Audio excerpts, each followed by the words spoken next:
quotes. Well, I think they probably do know that by now. But you are forced to reflect on, what would it be like in this country if a Prime Minister went through what he clearly is going through in Italy. Junior ministers have had to fall on their sword, as it were, because of peccadillos and so on. But who's making the tapes? That's the interesting question. How come all this has been taped? Well, I don't want to go into detail about that either, actually. Right. But shall we say, one or two ladies seem to be helping with the making of the tapes.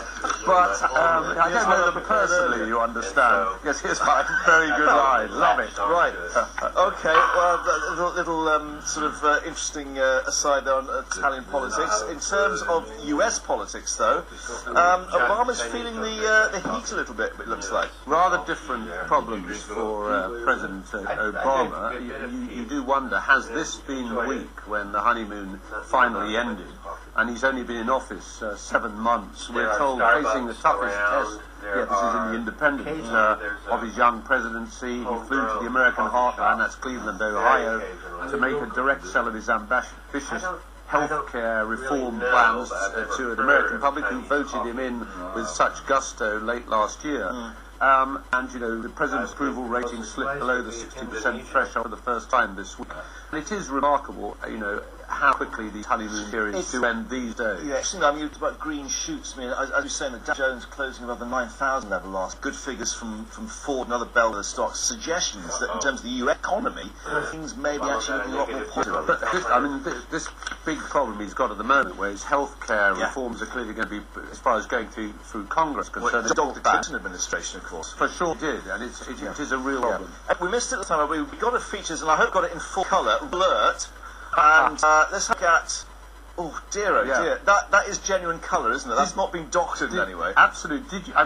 People may have seen those pictures of Simon Cowell in Saint-Tropez, looking a bit blotchy and sunburned. Well, Chris Evans at the bottom looks like he's been irradiated. Well, Michael Winner is writing here, and I want to make a plea on behalf of us blondes.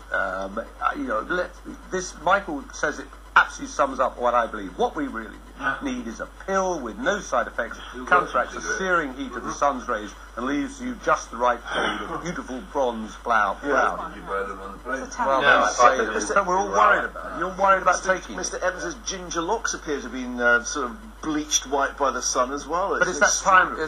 That's why it's one of the reasons I'm staying at home at the moment. And the fact that I think where Mr. Winner goes, is it Sandy Lane charges about 4,000 quid a night or something ridiculous. Yeah, well, I have been burnt in Whitstable, so I know all about Whitstable, and that will warn you off. Yes, even Sandy Lane in Barbados. David, as ever, thanks very much indeed. Very good oysters there, though, aren't they? Very good. Thank you very much indeed. Now, Britain's top swimmers, talking about red as a lobster, are refusing to use new performance-enhancing suits. They claim that wearing them amounts to cheating. Well, there are moves to ban the costumes, but not before some countries, including the French, have used them at this weekend's World Championships. Ola Chenery reports from the British team training camp in Sardinia.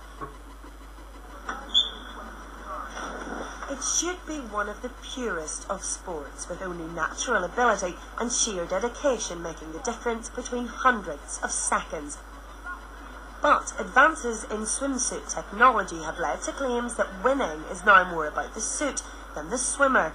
The World Swimming Championships in Rome this weekend will see some teams wearing a swimsuit so advanced it's been likened to performance-enhancing drugs, with calls for it to be banned. The British team, which is sponsored by Speedo, isn't wearing it. I wouldn't necessarily wear a different suit, just down to my principles. And just from that, I've already decided I'm not kind of one of those swimmers that's trying different suits out and having to find out what's best for them. I've just stuck with one and put the rest of the issue behind. And at the end of the day, it's just kind of, a suit's not going to swim its own way. You've got to put a good swimmer in it. But how much of a difference can a swimsuit really make?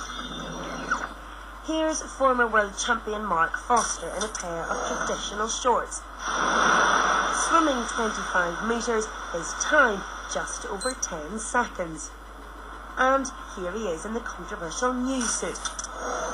It's covered in a material which aids buoyancy and helps compress the swimmer's muscles. His time over the same distance, a whole second faster. It's hardly a scientific experiment, but it's enough to convince him, at least, that wearing the suit does give an unfair advantage. I suppose you could say it's the modern day equivalent of taking drugs, the suits, but then the suits are legal. Do you imagine the hull of a ship being really smooth and they wax them, etc.? That is what it's like swimming in that suit. It almost feels like you're swimming downhill. If you don't put in, you're not going to stand a chance of competing. Swimming The downhill. suit's